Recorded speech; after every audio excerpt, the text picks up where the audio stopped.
Bonjour à toutes et à tous, et me revoici pour une vidéo tuto sur la chaîne Les Petits Pois Dorés.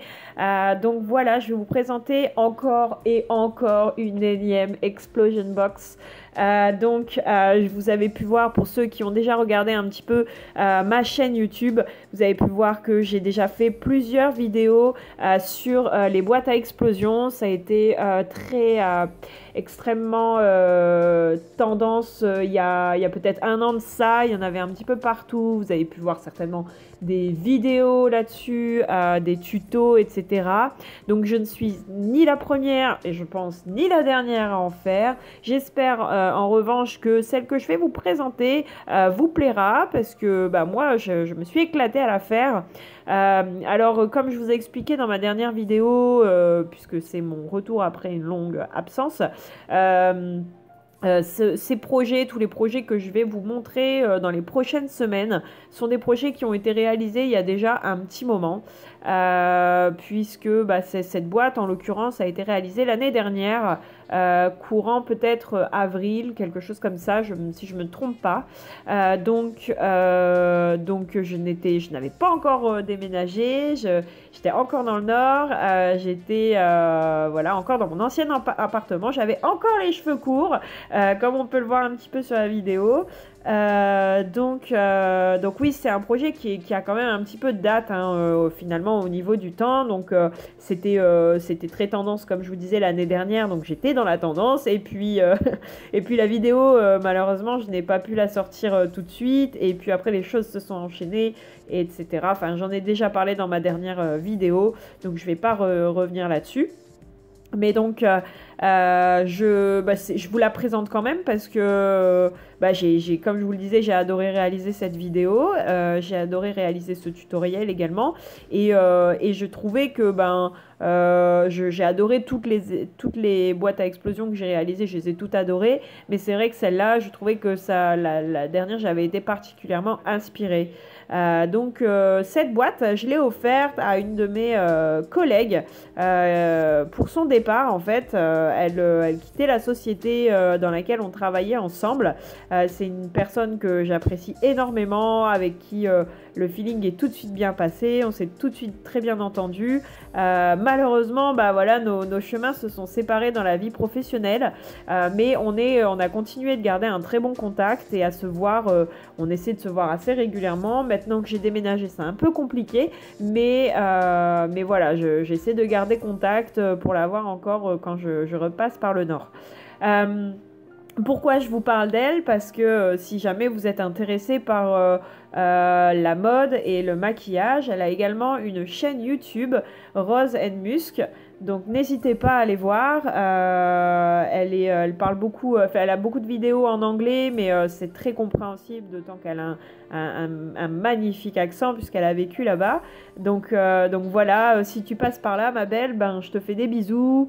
J'espère que tu verras cette vidéo. Et puis si tu la vois pas, c'est pas très grave non plus. Donc voilà, j'avais réalisé cette boîte pour elle. Là, je vous fais le tutoriel en fait vraiment de la base de la boîte parce que en fait, je ne sais pas, j'ai dû me perdre un petit peu dans mes vidéos, mais je ne retrouvais plus les vidéos qui détaillait vraiment toute la décoration que j'ai faite à l'intérieur. Alors je me suis demandé si je les avais vraiment filmées ou pas. Peut-être qu'à l'époque le projet c'était simplement de faire une vidéo tutoriel de la boîte et ensuite de vous montrer le résultat fini. Ça m'étonnerait un peu que j'ai filmé absolument toute la partie décoration parce que ça aurait pris un temps fou. Je suis extrêmement longue à décorer surtout ce type de création. Vraiment. Donc je pense pas que je me serais lancée dans la vidéo, de la décoration de la boîte parce que sinon ça m'aurait pris vraiment beaucoup trop de temps. Et vous remarquerez déjà que cette vidéo fait à peu près 15 ou 16 minutes, quelque chose comme ça, et qu'elle est accélérée. Donc imaginez bien que la vidéo de base était extrêmement longue sur mon ordinateur. Du coup, qui dit extrêmement longue dit extrêmement lourde à charger sur mon petit PC à pédale qui n'est plus du tout en forme. Donc c'est une vraie prouesse technique d'avoir réussi à faire une vidéo accélérée de cette longueur-là avec le nombre de vidéos que j'avais pour la réalisation de ce tutoriel. Vous allez d'ailleurs pouvoir admirer que entre la vidéo de création, donc tutoriel en fait de la boîte et le résultat final, j'ai changé d'appartement. Donc ça c'est assez sympa, c'est la petite touche, la petite anecdote en soi. Bien évidemment, comme d'habitude sur ma chaîne, vous n'aurez pas le résultat tout de suite, hein, sinon c'est trop facile. Pour le moment, je vais simplement vous montrer le tutoriel pour une petite partie de la décoration, mais vraiment le tutoriel de la base. Et dans quelques semaines, vous verrez donc le résultat final qui, j'espère, vous plaira énormément. Comme il m'a plu à moi. Donc vous avez pu voir que sur cette boîte à explosion, la petite particularité, c'est que j'ai ajouté des cœurs donc entre chaque face. Puisque bah, j'avais vu ça dans alors ça devait être dans une vidéo ou peut-être dans une photo. Je pense que c'était peut-être sur un groupe, sur une page Facebook, pardon. J'avais dû voir ça sur la réalisation d'une personne, enfin la réalisation d'une boîte, pardon, sur une page Facebook. Alors je ne serais pas capable de vous dire laquelle, mais parce que ça remonte à beaucoup trop loin. Mais du coup j'ai un peu fait système D, hein, donc c'est-à-dire que la boîte à explosion, je savais la faire. J'ai simplement ajouté des rabats sur les côtés. Enfin, j'ai pas du tout utilisé de technique, comme vous pouvez le voir. J'ai simplement essayé de reproduire le même modèle dans chaque coin. Et donc là, j'ai commencé à décorer un petit peu ma boîte. Donc comme vous pouvez le voir, j'ai passé... donc là, j'ai utilisé un post-it en fait parce que je n'avais pas de masque en fait pour mon tamponnage et parce que j'avais déjà tamponné la petite phrase dessus et que du coup je voulais rajouter des étoiles derrière. Donc vous allez pouvoir voir que dans ma vidéo j'ai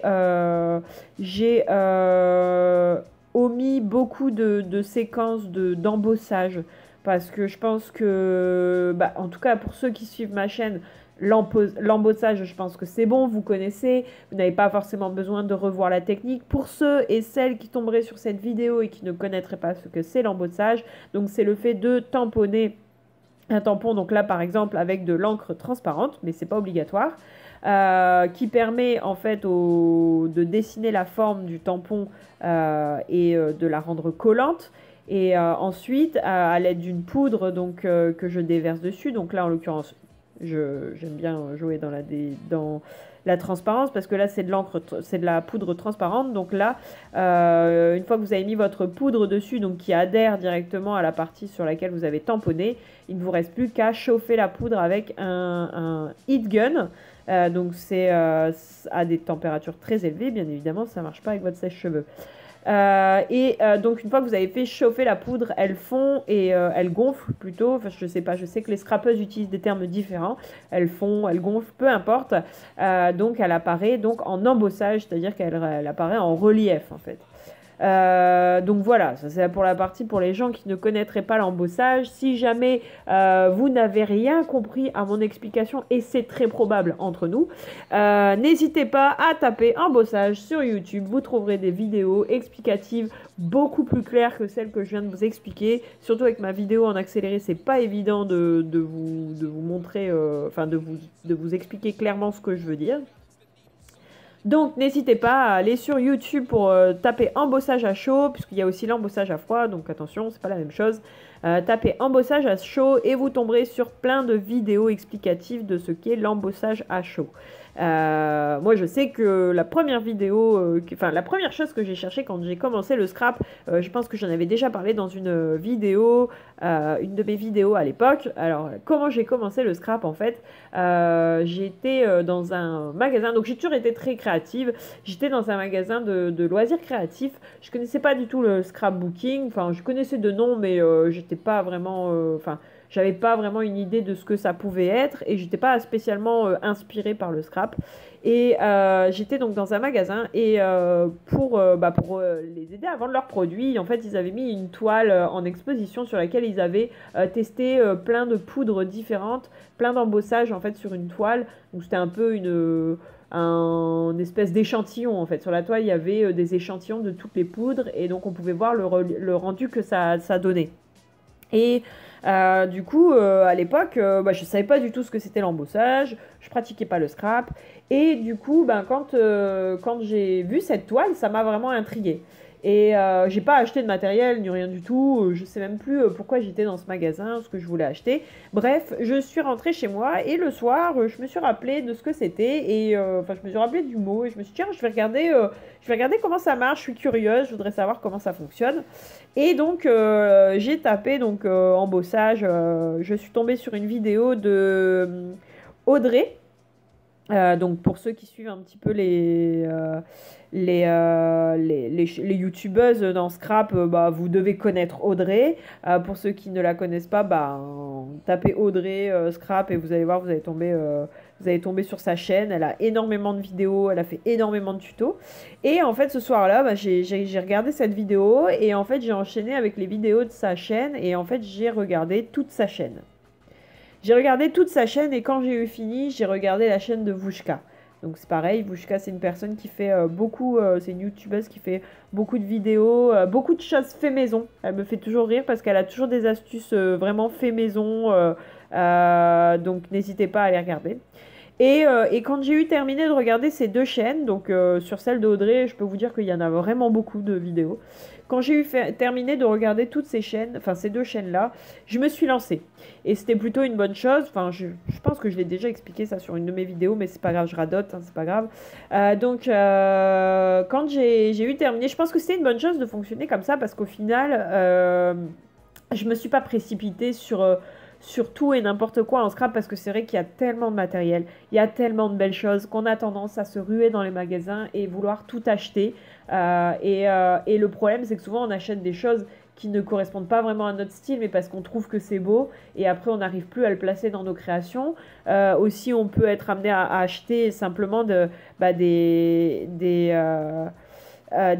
choses avec de pas très bonne qualité parce qu'on s'y connaît pas trop et que du coup on se dit que on en parle souvent, il y en a un peu partout, c'est plus facile à acheter. Et bref, du coup, fonctionner comme ça, c'était plutôt bien parce que en fait, quand je suis allée dans les magasins, je savais exactement ce que je voulais. J'avais déjà vu un petit peu ces vidéos. En plus, Audrey est une personne qui a énormément de matériel. Donc, elle n'hésite pas à acheter des encres de plusieurs marques différentes. Donc, elle vous montre à chaque fois vraiment toutes les particularités des encres, les particularités des poudres. Et du coup, ça vous permet vraiment de savoir quel type de poudre vous allez plutôt utiliser, quel type d'encre vous allez plutôt utiliser. Donc, voilà. Et donc, voilà, grosse divagation pour vous dire que ce que c'était que l'embossage. Voilà. Donc là, dans la vidéo, j'en suis arrivée au couvercle, donc le couvercle de ma boîte. Donc pour tous les papiers, j'ai pas mis les références, mais en fait, la plupart tous les papiers, en fait, c'est un pad de chez Action. Vous avez dû le voir de toute façon tout à l'heure quand je l'ai sorti pour sélectionner les papiers. Donc ce qui est pas mal, c'est quand vous prenez des pads, c'est de faire toute votre création avec le même pad parce que du coup il y a une cohérence en fait dans votre création puisque tous les papiers viennent de la même collection.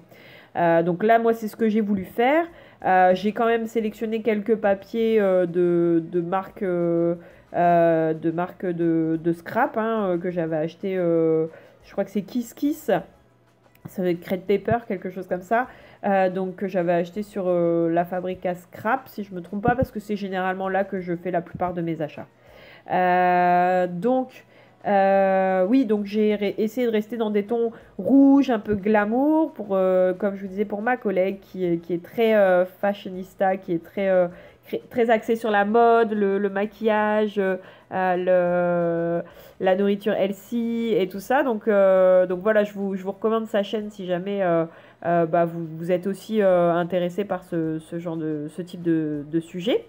Et donc, bah, j'avais eu dans l'idée de faire quelque chose d'assez passion, assez glamour, assez féminin.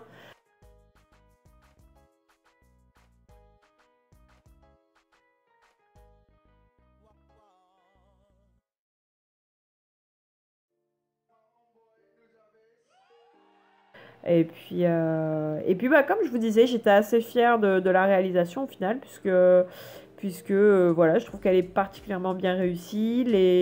Tout est assez cohérent. Voilà, donc comme je vous disais, je suis restée dans des tons assez rouges, violets, roses, un peu qui rappellent la féminité. Aujourd'hui, je me dis que j'aurais pu mettre un petit peu de dentelle, ça aurait été joli aussi. Mais bon, ça, c'est un peu trop tard maintenant. Donc voilà pour la vidéo. Donc j'espère que le tutoriel vous aura plu. Je n'ai pas, au début de la vidéo, j'ai montré sur un petit post-it je vais y arriver. La longueur et la largeur de chaque étage dans ma boîte à explosion. Je pense que c'était assez clair. En gros, la plus grande fait 10 sur 10 cm, la deuxième fait 9 sur 9 et la troisième à l'intérieur, donc la plus petite, fait 8 sur 8. Pour les cœurs sur les côtés, j'ai dû prendre une base de 7 cm ou 7 ou 8 cm de chaque côté sur chaque arête de chaque face. Pour le couvercle, généralement, je prends à peu près 2 mm en plus de la plus grande boîte, c'est-à-dire 10,2 mm d'arête, enfin de côté quoi. Donc voilà, et pour la hauteur, généralement j'essaie de prendre la hauteur du couvercle, pardon. J'essaie de prendre, enfin la profondeur plutôt du couvercle, j'essaie de prendre une profondeur assez haute, parce que sinon le couvercle ne maintient pas bien, donc là j'ai dû prendre 2 cm si je ne me trompe pas. Faites bien attention lorsque vous décorez votre boîte, que les embellissements sur chaque face externe de votre boîte ne viennent pas endommager, enfin empêcher le couvercle. Voilà, j'espère que ça vous aura plu et puis on se retrouve très bientôt pour la vidéo résultat.